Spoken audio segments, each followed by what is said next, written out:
चलिए शुरू करते हैं। चर्चा है कुवैत के ऊपर हुए हमले की, जिसमें एक व्यक्ति के मारे जाने समेत 50 से अधिक लोगों की घायल होने की खबर है। कहां है कुवैत? तो ये देखिए आपके सामने वेस्ट एशिया का मैप है और इस वेस्ट एशिया में भी वेस्ट में एक देश है जिसका नाम कुवैत है। ये कुवैत पहले एक बार कभी चर्चा में आपने सुना हो तो इराक का हमला जब कुवैत पर हुआ था, जिसके ऊपर एयरलिफ्ट करके फिल्म भी शायद आपने देखी हो, ये वो कुवैत है। इराक और कुवैत, कुवैत भी ऑयल का प्रोड्यूस करने वाला काफी बड़ा देश कंसीडर किया जाता है। कुवैत को और अगर गहराई से देखें तो कुवैत की जो कैपिटल है वो कुवैत सिटी है और इस कुवैत पर हमला ईरान का है और ये ईरान का हमला इस वजह से क्योंकि कुवैत में भी अमेरिकी फोर्सेस हैं।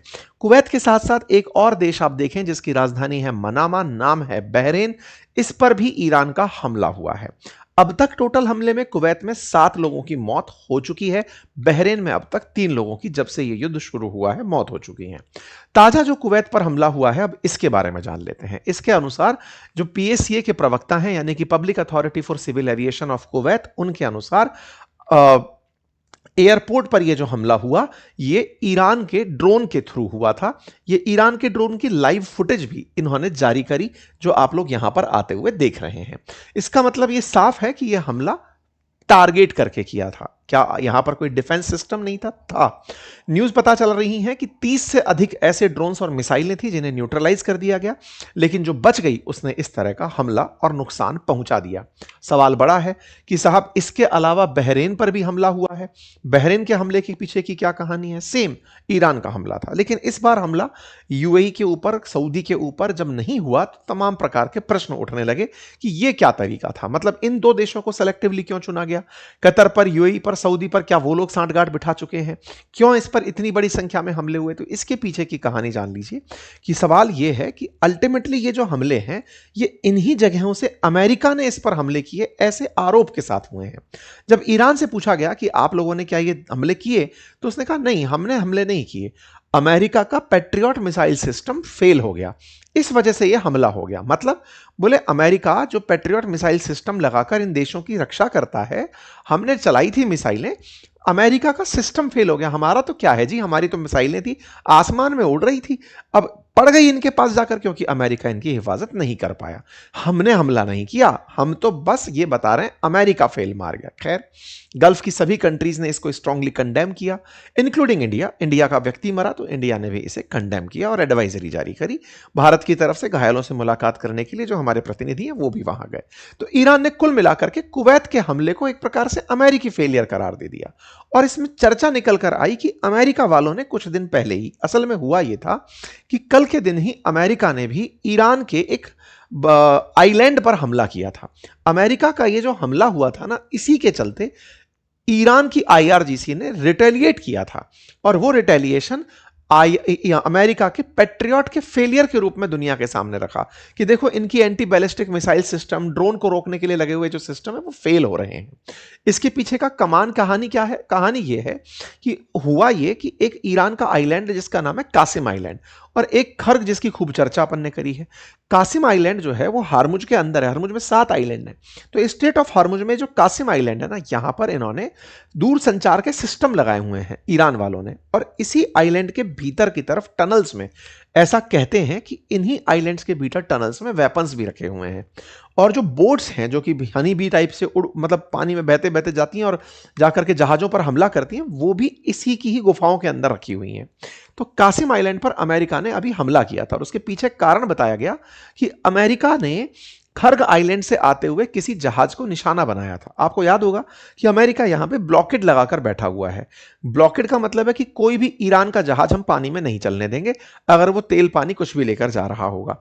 तो ऐसे में जब ये हमला हुआ तो अमेरिका ने उनके जहाज पर हमला किया, तो बोले हमने बदले की कार्रवाई की। मतलब यूएस ने पहले हमला किया था, इसलिए हमने बदले की कार्रवाई ईरान वालों ने की और इन्होंने आरोप लगाए कि वो हमले जो हुए अमेरिका की तरफ से वो कुवैत और बहरेन के थ्रू आए थे, इसलिए ये रिटेलिएटरी एक्शन था। तो कुल मिलाकर के अमेरिका का किया धरा ही था जिसके चलते रिटेलिएशन में ये चीज मिली। तो पहले किसने मतलब सीज फायर तोड़ा, अब ये खोजते रहिए, चाहे इजराइल ने लेबनान पर हमला करके तोड़ा हो या अमेरिका ने कासिम पर हमला करके तोड़ा हो, कुल मिलाकर के ईरान पर पहले इनिशिएट इन लोगों ने हमला किया, उसने बदले की कार्रवाई में इन लोगों को टारगेट बना लिया। तो क्या सर सीज फायर टूट गया?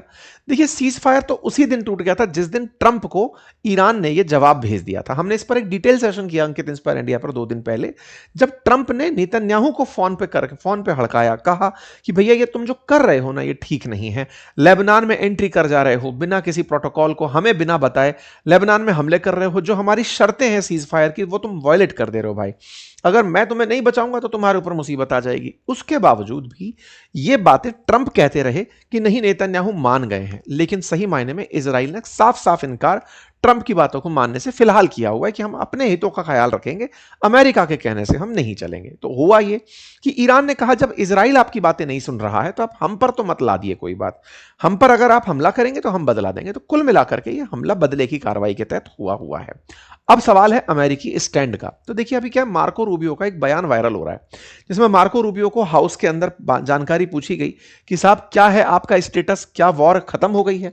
तो मार्को रूबियो ने अपनी तरफ से इस कमेटी को जवाब देते हुए, जो डेमोक्रेटिक सीनेटर कॉरी ब्रोकन ने पूछी थी उनसे, तो उस पर जवाब दिया कि वॉर खत्म हो चुकी है। अकॉर्डिंग टू अमेरिका वॉर खत्म हो चुकी है। इसका एक प्रमाण और भी है, और वो प्रमाण है ये हेडलाइन। यूएस के अंदर जैसे अपने राज्यसभा और लोकसभा 2 हाउसेज होते हैं और राष्ट्रपति होता है, ऐसे अमेरिका में हाउस ऑफ रिप्रेजेंटेटिव लोअर सदन और दूसरा होता है राज्यसभा, जिसको आप सीनेट कहते हैं अमेरिका के अंदर। तो वहां से बिल पास जब होते हैं तब अमेरिकी राष्ट्रपति का साइन होता है, तब जाकर कानून बनता है। तो अभी क्या हुआ, वहां की लोकसभा यानी कि हाउस ऑफ रिप्रेजेंटेटिव में एक बिल पास कर दिया है, और वो बिल पास किस बात का किया है कि ट्रंप हमला नहीं करेंगे, यानी कि वॉर नहीं करेंगे। 208 के मुकाबले 215 मतों से यह फैसला लिया गया कि ट्रंप को रोका जाए कि वो ईरान पर हमला नहीं करेंगे। तो हाउस ऑफ रिप्रेजेंटेटिव ने यह प्रस्ताव पास कर दिया है। अब वो सीनेट में जाएगा, अगर सीनेट भी वहां से पास कर देती है तो फिर अमेरिकी राष्ट्रपति के पास जाएगा। वो ट्रंप के ऊपर है कि ट्रंप वीटो करते हैं कि मान जाते हैं कि भाई सदन मना कर रहा है हमला करने की, तो मान जाते हैं। कुल मिलाकर अमेरिकी सेंटीमेंट भी यह कह रहा है कि अमेरिका को ईरान से अब और नहीं उलझना चाहिए, छोड़ दो उसके हाल पर, उससे हमें भी फायदा ही हो रहा है, वॉर चल रहा है तो हमें क्या नुकसान है। अमेरिका कुल मिलाकर फायदे में ही तो चल रहा है। अब देखना जरूरी यह है कि ट्रंप की पार्टी मिड टर्म इलेक्शंस में इसे कैसे देखती है, लेकिन फिलहाल इस वॉर में अमेरिका पीछे हट चुका है। ईरान कब हटेगा, यह स्टेटस क्वो की स्थिति है। आप इसे कैसे देखते हैं जरूर बताइए। हमारी जानकारी पसंद आई हो साथियों से साझा करें और चैनल को सब्सक्राइब कर लें। छोटा सा बटन है उसे क्लिक कर दें, जिसका कोई चार्ज नहीं है। हम आप तक रेगुलर पहुंचते रहेंगे, ये सुनिश्चित हो जाएगा। बहुत बहुत धन्यवाद।